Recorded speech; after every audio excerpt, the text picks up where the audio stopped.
KFC भनेको के रे? चिकन क्रन्ची भनेको एकदम क्रन्ची रोस्ट रोस्ट त होला नि क्रन्च भनेको त क्रिस्पी तर क्रन्ची लेखेको हुन्छ लगायत म चाहिँ खास आज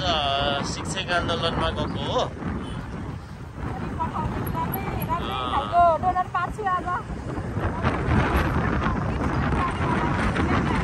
म चाहिँ खासमा आज टिचर आन्दोलनमा जाँदैछु के हो कसो हो पुरै नयाँ बानेश्वर घेराबन्दी पार्नु पर्नेछ आज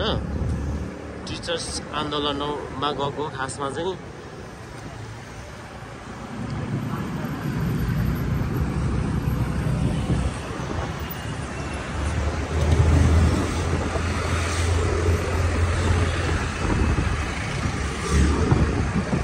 यस्तो ठाउँमा छौँ कि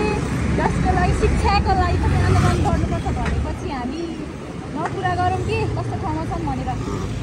शिक्षा जस्तो चिजको लागि पनि हामी आन्दोलन गर्नुपर्ने शिक्षालाई व्यवस्थित बनाऊ भन्नुपर्ने शिक्षा ऐन 2028लाई नै टालटुल पारेर परिमार्जन के गरेर आइरहेछ खास नयाँ शिक्षा ऐन जारी गर्नुपर्ने मेन आन्दोलन हो यसको मेन मुद्दा चाहिँ हजुर वान वे हो र यो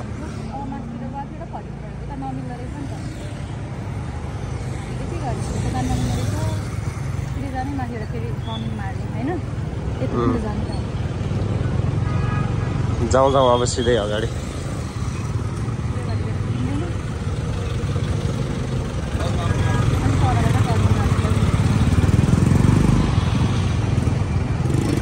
पुरानो बानेश्वर ल जाउँ न सिधै उता जाउँ न अब तल निस्क्यो अनि जाउँ अब उता सर्टै निस्किन्छ नि त तल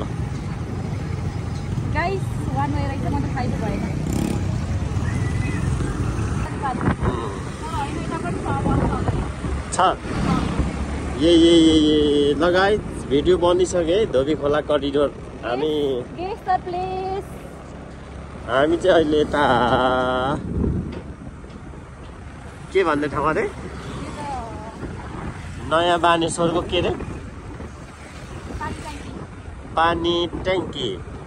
जाँदैछौँ मेरो बुढी पुरा राइडिङ गरिरहेको छ स्कुटर म यति आज फेसिलिटेड भएको छु कि मेरो बुढीको स्किल बढेर मलाई पुरा उपत्यका घुमाइरहेछ मेरो बुढी यहाँ पठाउ गरिरहेछ मलाई यो करिडोर राम्रो नै छ अहिले फुलहरू यताउति त्यही माथि पठाउ राम्ररी भेटेको छु आफ्नै बुढीलाई इन्ड्राइभमा खोजिरहेको थिएँ आफ्नै बुढी प्याट्ट परेछ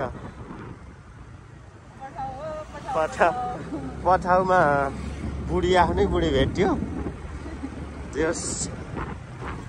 ठिक ताजी ठिक छ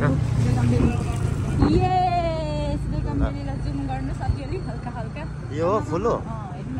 बेगम भ्याली हो सबै एउटै रुखमा 2-3 खालको छ त नि नेपालमा यस्तो ठाउँहरू छ नि मान्छेहरू जापान साकुरा यहाँ नेपालको साकुरा चाहिँ यो है जापानको साकुरा पयौँ हो नि नेपालको साकुरा चाहिँ बेगम भ्याली गाइस हेर्नु न कति फरेको छ हौ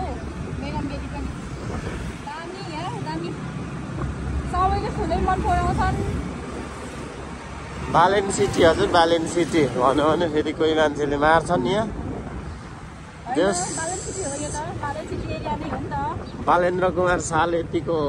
गरेकै छ राम्रो आकर्षक होइन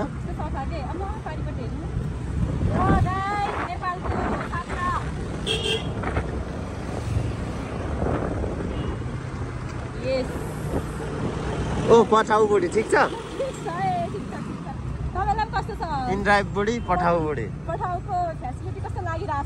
पठाउको फेसिलिटी ठिक छ अहिले कहाँ झोस्छौ भन्ने पिर लागिसक्यो मलाई